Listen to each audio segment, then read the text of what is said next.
I don't like doing them, man. I really don't. We got to do this, man. We are here to pay tribute to one of the most outgoing and courageous talents, one of the most outgoing and courageous talents that's ever stepped foot in the squared circle. We're talking about New Jack Jerome Young. He unfortunately passed away yesterday from a heart attack at the age of 58. That's crazy, man. I mean, New Jack, you know the story. I mean, if you saw Dark Side of the Ring, you really know the story. He watched his mother get beat up. He had a messed up, crazy, effed up childhood, and he put all of that aggression and pent up anger and frustration and all those thoughts and whatnot into his work and into his craft. And hey, New Jack, he made you believe he was beating somebody up for real because he really was.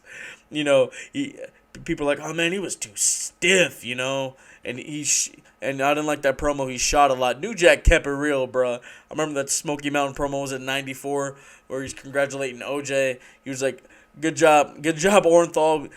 2 down, a whole lot more to go. And I was like, yo, wait, what? I remember the first time I saw that, I was like, what is this dude talking about? No way. He can't say that on TV. But he did, man. Hey, New Jack didn't give a F. He didn't care. I mean, just you look at it, I mean, from Smoky Mountain Wrestling with Mustafa. I forgot his name. Oh, my God.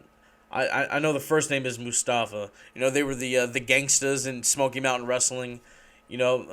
New Jack was made famous from the entrance music using ECW, the Natural Born Killers. That's Cube and Dre. So you know it was gonna be a hit. And hey, New Jack, he was a natural born killer. He was a natural born killer for sure. No putting that past him, man. No putting that past him at all. Mustafa Saeed, that was his partner's name. Yeah, Mustafa wrestled out here in the Bay for a little bit. But yeah, man, I mean, that was his partner in Smoky Mountain Wrestling. That they squared off against the Rock and Roll Express a lot. And then you have them joining ECW in '95, and they're going up against the Public Enemy tag team, Rocco Rock and Johnny Grunge, and they're just going after each other, man. And it was great stuff. The Gangsters make their debut at Hardcore Heaven. Yeah, they make their debut at Hardcore Heaven. I think it's '95. And, they tear it up, and obviously we know what's going to happen. New Jack gets that solo run. And we know about the mass transit incident. But for those of you that don't know, let me try to sum this up in the best way possible.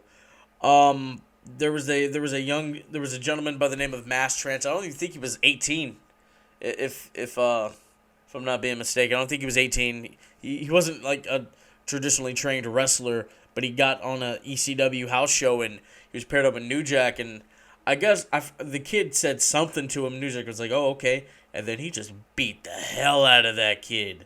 Like, he just destroyed that dude, and you're just like, "Oh my God!" Like, it's very, very violent to watch.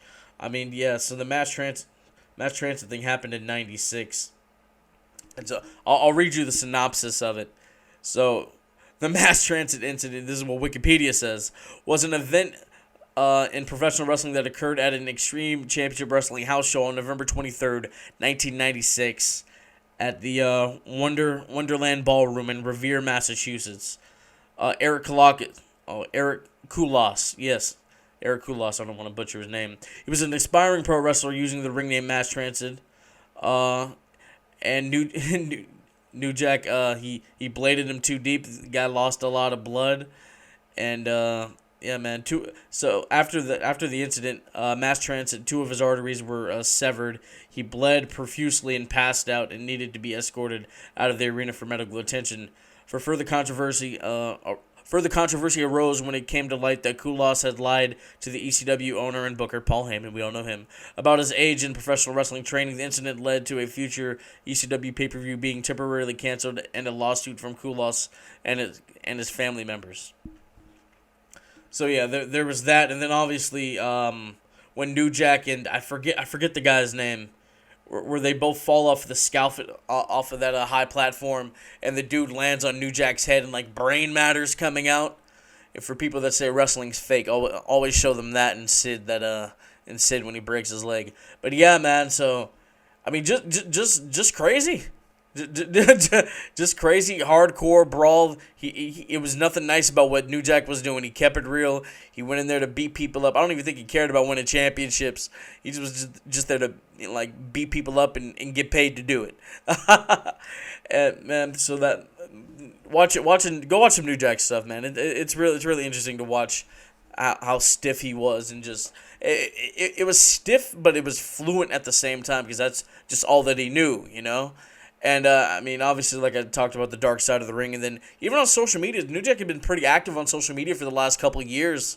Man, I thought about getting him on. I'm like, that would be interesting, because of the dark side of the ring guys. They just hit him up. I was like, hey, you want to do this? And he was like, yeah. So I'm just making the assumption that that might have been what might happen. You know, in the case of this show or any other podcast that tried to get New Jack on. But yeah, man, it's crazy. I mean, R.I.P. man. You know, I hope you can rest in peace, rest in heaven. You lived a very interesting, fulfilled life.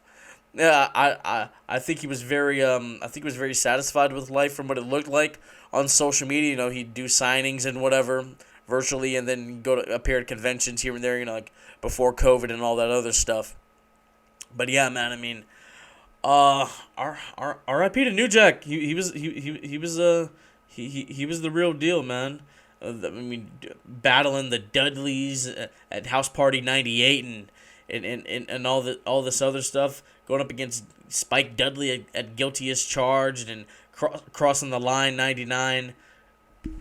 Excuse me. It was just he lived a very crazy life, and just naming off all those pay-per-views, like, I mean, he was a true ECW original. You know, he lived the gimmick. He was Extreme Championship Wrestling, and he was just extreme in general.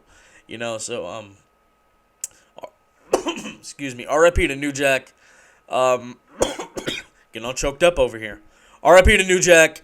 Thank you for all your years of service and just being entertaining, whether you were in the ring or certainly out of it, because you were charismatic as all hell. Thank you, New Jack. May you forever rest in peace, my guy.